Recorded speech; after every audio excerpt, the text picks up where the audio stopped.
स्वर्गीय अजितदादा पवार यांचं विमान अपघातात अकाली निधन झालं आणि त्यानंतर धाराशिव जिल्ह्यातल्या राष्ट्रवादी काँग्रेस पक्षाच्या पदाधिकाऱ्यांनी महायुतीकडे अशी मागणी केली की अजितदादांना श्रद्धांजली अर्पण करायची असेल तर जिल्हा परिषदेचा अध्यक्ष हा राष्ट्रवादीचा बसवा।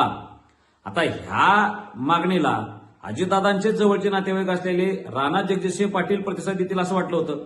धाराशिव जिल्ह्यातल्या जनतेला, सामान्य राष्ट्रवादीच्या कार्यकर्त्यांना आणि आम्हाला शिवसैनिकाला वाटलं होतं की आता राणा जगजितसिंह पाटील पुढे येतील आणि ते त्या मागणीला शिंदे साहेबांकडे घेऊन जातील, देवेंद्रजींकडे घेऊन जातील आणि म्हणतील की नाही बरोबर आहे, माझे नातेवाईक होते अजितदादा, आता त्यांना आपण खरी श्रद्धांजली देऊ असं वाटलं होतं।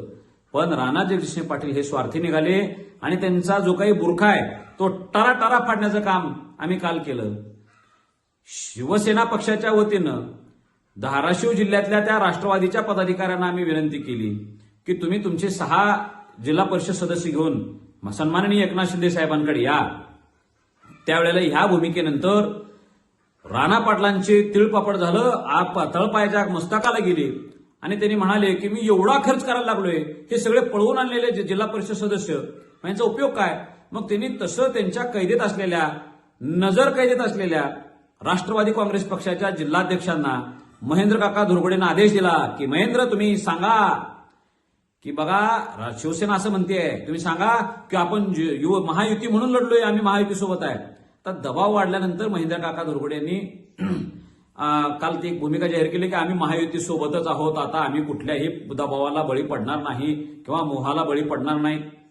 का महेंद्र काकांना मला विचारायचं आणि राणा पाटलांना विचारायचं आहे की शिवसेना पक्ष महायुतीत नाही का?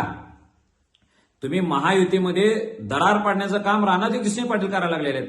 शिवसेना पक्षाचे निवडून आलेले 2 सदस्य तुम्ही घेऊन पळून गेलेला आहे।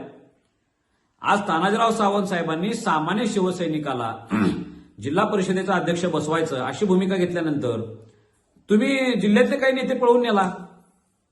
मग महायुतीमध्ये अविश्वास दाखवण्याचं काम हे तुमच्याकडनं झालेलं आहे राणा पाटील, शिवसेनेकडनं नाही झालं। तुम्ही हे म्हणायला पाहिजे होते की आम्ही जिल्हा परिषदेचा अध्यक्ष भाजपचा बसू आणि शिंदे साहेब आणि देवेंद्रजी काय ठरवतील ते आपण बघू।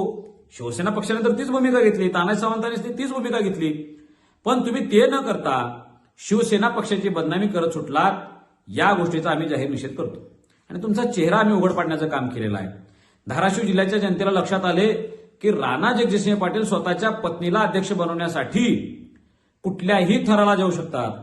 त्यांनी निवडणुकीच्या वेळेसही असं नियोजन केलं होतं की भारतीय जनता पार्टीमध्ये इतर कुठलीही ओपन महिला निवडून नाही आली पाहिजे, हे त्यांचं नियोजन परफेक्ट झालेलं आहे।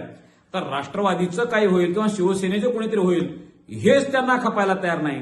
जो काही जिल्ह्याचा विकास करायचा तो मीच करणार, आमचीच लोक करणार असं त्यांना वाटते, घरातलीच लोक करणार असं वाटते।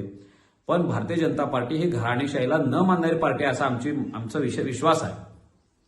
देवेंद्रजी आणि शिंदे साहेब जो निर्णय घेतील तो निर्णय आम्ही मान्य करू, पण राणा जगजितसिंह पाटलांनी स्वतःचा स्वार्थ झाकण्यासाठी महायुती तोडली म्हणून शिवसेनेवर आरोप करणे एवढेच आम्ही त्यांना सांगतो।